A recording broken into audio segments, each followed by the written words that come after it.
Bir kuni bir eshak yashil maysaga kelib, yashil yeyotgan ekan. Lekin bilmasdan gulga qo'shib yeb qo'yibdi.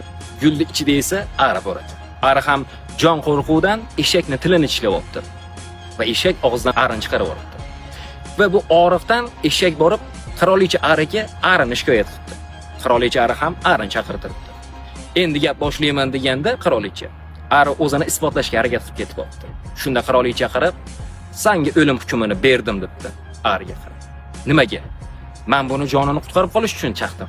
Qorniga tushganimda o'ldirishi mumkin edi" debdi.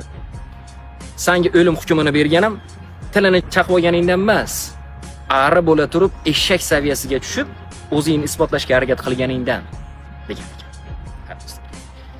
Eshaklar oldida o'zingizni isbotlashga harakat qilmang. Eshakka qanchalik kassim-shum kiygizib qo'ysangiz ham baribir eshak.